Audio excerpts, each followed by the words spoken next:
تعالي وجددي ونعمل طريقة حلوة للجلاش الحلو بطريقة حلوة وتقديمها هتكون حلو وهتبهر كل اللي هيجي عندك وتنفع في سفرة رمضان.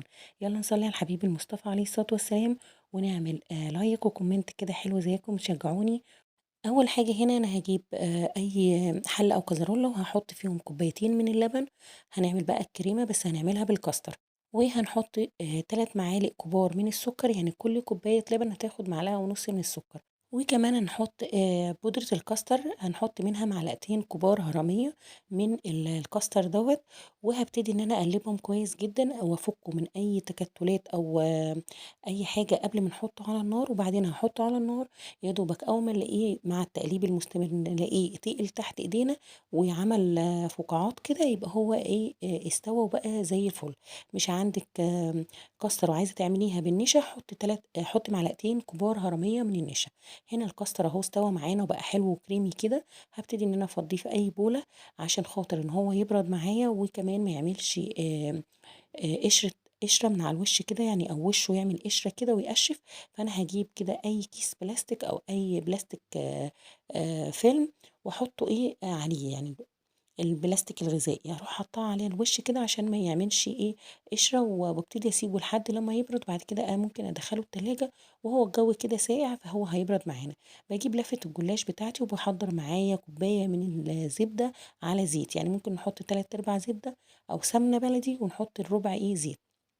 هاجيب كده هو ورق الجلاش انا قسمته بالنص، هاخد نص اللفة كده. هبتدي ان انا ادهن كل ورقة وهحط التانية فوق منها، ادهن كل ورقة واحط التانية فوق منها لحد ما اخلص نص الكمية. يعني نص لفة الجلاش انا قسمت لفة الجلاش فخدت نصها. هم حوالي بيبقوا 18 ورقة فانا خدت 9 و9. هبتدي لاني هعمل يعني كذا نوع او كذا صنف كده. شكل هوريهولكوا يعني. المهم ان انا بين كل ورقة وورقة بدهنها كده واروح جايبة سكينة او مقص، وابتدي ان انا اقص الحروف عشان تبقى التقطيعة طالعة مظبوطة. آمم فهابتدي بقى إن أنا أقصها بالمقص أريح، لإن السكينة ممكن تكون مش حامية معايا. فأنا ضبطتها كدهوّة وابتدي إن أنا أقطّعها الحروف بتاعتها يعني كده إن أنا أضبطها. أهم شيء عشان الشكل يطلع مضبوط وما يبقاش في حاجة ورقة عاملة، وآخدها كده على 3 قطع. هاقسّمها كده بالطول، آخد 3 قطع طولية.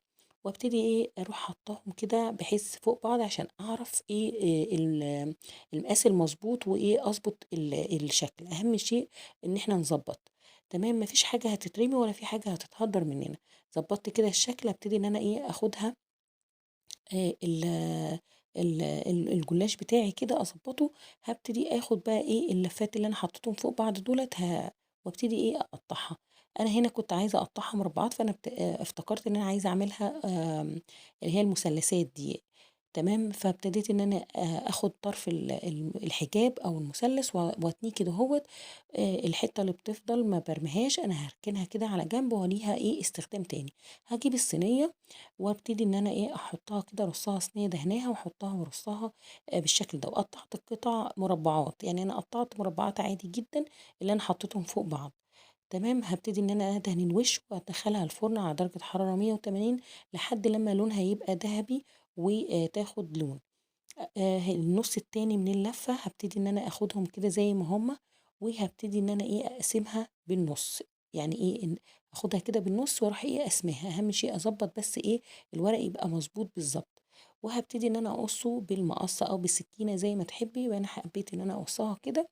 وهابتدي بقى إن أنا أحطها على فوطة عشان ما ينشفش مني، لإن الجلاش مجرد إن يشم الهوا بينشف وبيتكسر مننا. فهاحطهم على فوطة من فوق وفوطة من تحت وابتدي أسحب منها زي ما أنا عايزة. هاخد بقى معايا كده، دي عصاية الشيش بس بتبقى تخينة شوية. هاجيب قطعة بقى منها كده واروح دهناها، واروح قاسماها بالنص، واروح جايبة يعني قطعة الشيش دي اروح لفاها كده رول، واروح اجي على اخر حتة اسيبها كده واروح متكة من الجنبين، واروح لماها كده زي ما انتوا شايفين بتبقى عملت معايا الاساور. هروح رصاها في الصينية. هجيب ورقة تانية وهوريكم بتتعمل ازاي. أنا باكلم برضك البنات اللي لسه مبتدئة وما بتعرفش تعمل حلويات، حاجة سهلة جدًا وما فيش أي تعقيد يعني فيها. بادهن كده ورقة الجلاش وأقسمها بالنُص، وبعد كده أجيب عصاية الشيش وألِف كده وأبرمها وأسيب آخر طرف، وبعدين أروح إيه صباعاني الاتنين أروح لافاها، وبتعمل شكل وردة كده أو إسورة وأروح رصاها في الصينية. باروح بقى مخلّصة الكمية دي، ممكن منها أعمل صوابع طويلة، يعني أتَّك عليها يعني أعملها كده أدهن الورقة وأقسمها بالنُص وأروح لافّاها كده لحد الآخر، وبرضك أكشكشها عشان خاطر تدّي الشكل الحلو دوّة، وأحطها صوابع كده بالطول في الصينية، ما فيش أي مشكلة خالص لو أنتم مش عايزين تعملوا أساور. أنا وريتكم أهو عملت منها أساور، وباحاول إن أنا أزنقها كده في الصينية عشان ما تتفكش منّي، واللي عملتها بالطول كده أهو عشان تبقى عاملة زي إيه، أصابع اللي بيقولوا السيجار أو صوابع الجلاش، بس مش محشية ولا أي حاجة. هادهن بقى وشها بالسمنة كده أو الزبدة وأدخلها الفرن لحد لما تاخد لون. بكون محضرة عندي الشربات بتاعي. الشربات عبارة عن كوبايتين من السكر، كوباية ونص من المية، عصرة ليمون، بسيبها على النار 7 دقايق وبعد كده بطفي عليه النار. بحط عليه كيس فانيليا وكده بقى الشربات عندي جاهز زي الفل. ببتدي أشرب بقى كده الجلاش أول ما يطلع من الفرن بالشربات. واروح سايباه يبرد معانا عشان خاطر زي ما انتم شايفين هو سخن، يبرد معانا عشان ابتدي بقى ان انا احط الحشوه بتاعتي. الحشوات زي ما انتوا تحبوا يعني. انا هنا جبت بقى الكاستر بتاعي كده لما برد كده هوت، واجيب كيس حلواني او اي كيس عندي واحط فيه اي بلبله. ولو مش عايزه تحطي بلبله عادي جدا، مش هيأثر يعني في الشكل. وابتديت ان انا اخده كده واروح جايبه القطع اللي انا قطعتها مربعات ديت، بفتح نصها كده وباحط الكاستر في النُص، وممكن أقفلها كده وأقدّمها عادي جدًا ما فيش أي مشكلة، تحطّي عليها مكسرات، تحطّي عليها سوداني، عندِك فاكهة أنا هنا قطّعت فاكهة فراولة وكيوي مربعات، تحطّيها كده وتبقى حشوة من النُص وتتقدّم بشكل حلو أوي. بتاخديها من النُص كده الورق بيبقى عشان مدهون بيتفتح معاكِ عادي جدًا، ما بيغلّبكيش في الفتح. حطي بقى الفاكهة اللي انت تحبي تحطيها، ولو عايزة تقدميها سادة مفيش اي مشكلة، بس بتبقى شكلها حلو وكمان طعمها حلو. دي بقى اللي انا كنت عاملاها حجاب او المثلثات، بتفتحيها من النص عادي وتحطي فيها الحشو، وممكن تحطي الفاكهة او تحطي مكسرات. لو انت لحد دلوقتي بتتفرجي عليا على الفيديو او بتتفرجي في الفيديو، اتمنى منك انت تعملي لايك وكومنت كده حلو تشجيعي ليا. هابتدي بقى إن أنا أكمّل باقي الجلاش بالطريقة ديّة، بتبقى حلوة أوي وجميلة جدًا وخفيفة، وحشوها لذيذ يعني تغيير.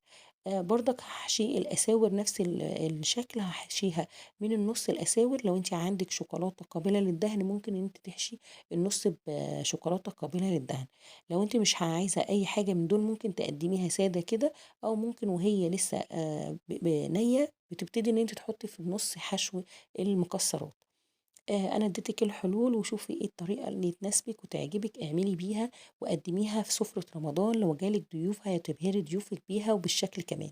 هنا خلّصت بقى الكمية بتاعتي ديّة، زي ما أنتم شايفين قطعت كمية كبيرة جدًا. ال ال والشكل حلو أوي يعني، والفاكهة مدياها شكل مبهج كده وجميل. عندِك شوكولاتة قابلة للدهن حطّي، هتبقى شكلها حلو. عندِك الفستق الكدّاب، مكسرات. الفستق الكدّاب دوّة أنا باعمله بيدّي شكل حلو أوي. وخلّصتِ الجلاش بتاعي وتقدري تقدّميه وادي اللي عملته سيجارة أو صوابع، شكله حلو أوي وجميل جدًا. تقدري تجرّبيها وتعمليها وادي الأساور مستوية من تحت ومن فوق، حاجة كده تفتح النِّفس وحاجة شكلها حلو وتشرّفِك قدّام ضيوفِك لو جاي لِك حد في سفرة رمضان أو عازمة حد. لو وصلتِ لحد هنا أتمنى إنِّك تعملي لايك وكومنت كده حلو زيّكم، وتعملوا لي متابعة على صفحتي مطبخ ملك، وكمان تعملوا لي اشتراك في قناتي على اليوتيوب وتقولوا لي بتتابعوني من أنهي بلد.